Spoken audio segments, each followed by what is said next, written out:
Ladies and gentlemen, welcome back to the Roadkill Podcast. My name is Laurel. Down on the other end, we have Mr. Mark Roadkill Custom Drums down there hosting tonight. We have the legend himself, Mr. Jim Stafford. Welcome to the show, sir. Thank you very much. I'm glad to be here. Jim regaled us with an absolutely gorgeous mini concert just a second ago. That flamenco guitar playing was absolutely incredible. Thank you very much for sharing that with us tonight.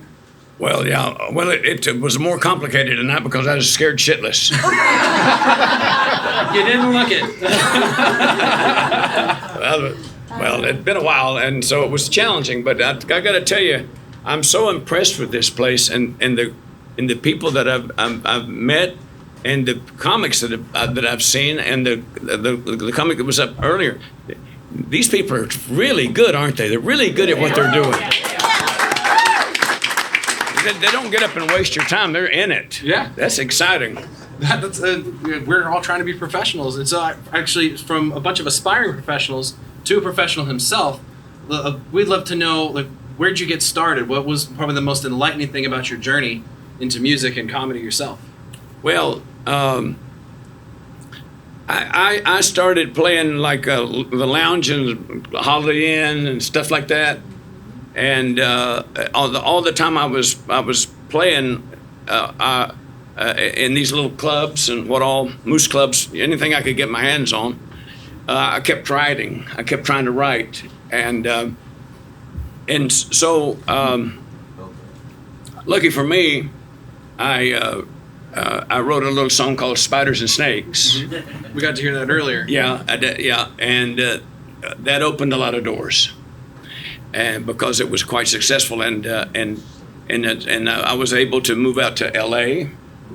And so I spent time out there and developed more songs. My Girl Bill, Wildwood Weed, and some of those things that I had records on back in the Stone Age. And yes, yeah. I'm yeehaw material, absolutely. Yeah, and.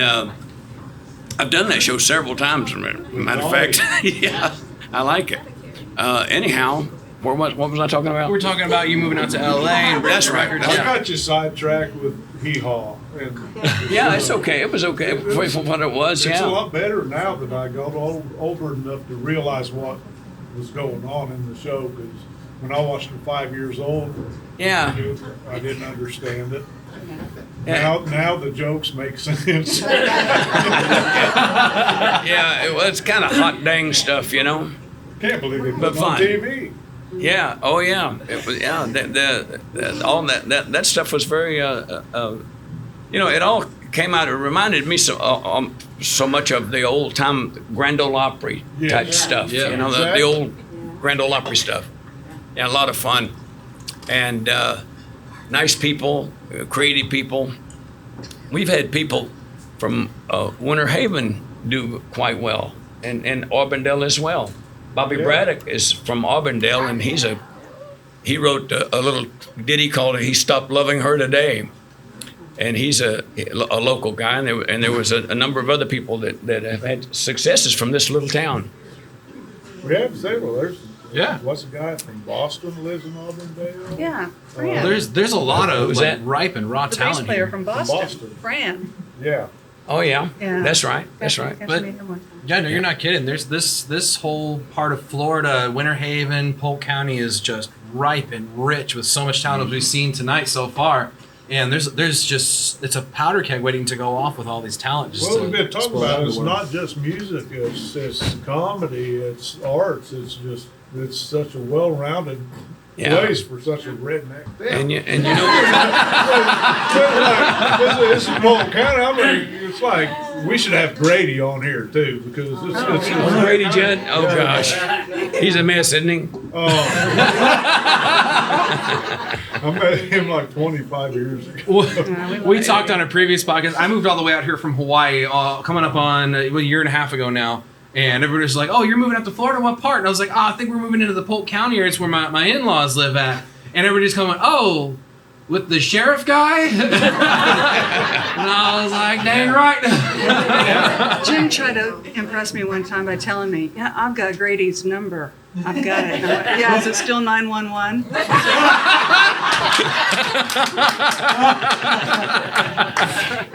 That's good. Well, he's actually, I think Grady Judd he's a clever guy.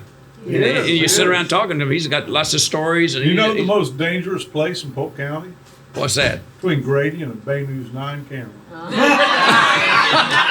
I believe Well, I told him that. We're gonna have you on the show, bud. Christmas. You said this before. You're coming. Yeah. So Kelly, are you originally from the area? Or are you from LA? Or I'm from Kansas. From Kansas. Okay. Yeah, originally. We met in Branson. Gotcha. Okay. Yeah. Branson, Missouri. Wow. Okay. You've led quite the journey all over the place. So were you in the music industry and met him through that, or? I did. I moved out to Branson from Wichita, Kansas, the area there, to play music in Branson, Missouri. And that was a dream of mine. And I think I played there for a little over 20 years. And I started working for Jim about 2011, I think, and was scared to death. Because I can imagine. he was hard to work for. I mean, he is still a perfectionist and likes everything done right. And his show was very involved. Yeah. A lot of props, a lot of, what you see up here is just a little small thing, but his show was it was voted one of the best shows in Branson several years. Wow. So, it was a treat and a challenge, let's put it that way, to work for Jim. I bet. We got to know each other quite well, and things changed between his life and my life, and it ended up that we ended up together, and I'm glad that happened that way. I am too. Yeah, I am too. Yeah, we just took a trip through Branson just this last year, did a little road trip, and the sign is still there with the spiders and snakes on it. Still there. Everything else, the whole hotel's gone. Yeah. But the sign is still there, and I was talking with Connie, she goes, how can we steal this? Oh, my son. They didn't actually steal it for any law enforcement up in Branson watching. It's still there. It's the original sign. But if it stays up much longer and I get a welder, I'm going to go get it. Yeah. Well, I was this in is that intent theater now. for about 30 years. I was going to say, it was a long time. Had my own theater that long in Branson, and so I got real cozy, after a while, and had a lot of fun playing there in Branson. It's an interesting little place, and a lot of nice people there, and some very talented people as well. I still got a lot of good connections and friendships Yeah. in That's awesome. Branson. I try to go back there and see everybody every once in a while. Yeah. My son still lives there. His daughter lives in Springfield. Oh, okay, over gotcha. there, so. Yeah. We A just lot of got a fun. new grandbaby from her too, so we need to go back and see her. Yeah, that's true. That's true. It's Yeah. winter now. It is, I tried to plan a trip in December. I'm going, I don't think we want to go in December now, so. 3 extra suitcases just for your Well, coats. this Yeah, no 70 kidding. degree weather's killing me. Oh, yeah. Well, I gotta say one more time at least that I got to be around some performers this afternoon a little bit, and then saw what was going on tonight, and I'm looking at people I'm expecting to see on TV anytime. I thought what I've seen so far these are people that think things out and they get things right, and they're smart about what they're doing. Cool. Don't you think the entertainment is really good? These comics, they're terrific. Yeah, and that's you don't know how tough that job is until you try it, and then It's a you. huge compliment. That's why I'm on that side of the camera. Yeah. So before we have to wrap this section up, we do want to talk about, we've got a show coming up next month We do. Was that right? on December 19th, 17. Your song. 17th. Yep. Oh, Songwriter Night. Yeah. Yes. And that is Yeah, so it's Laugh Out the, Lounge and we call it the listening room. Mr. Blake Free, I believe you're in the audience, right? You're back there? Mr. Blake Free Blake here did the first one. did our very first listening room back in September. We've been a little halted thanks to the storms and the weather and holidays and stuff, but we're coming back in December. Mr. Jim Stafford's going to be doing a listening room right here in this very room with us on December 17th. There we go. You can see a little better now. So you guys make sure you sign up, get tickets, because they're going fast. And who can blame anybody, right? I mean, Mr. Jim Stafford, you guys have fun hearing him play tonight? There you go. Do you want to come back and hear more?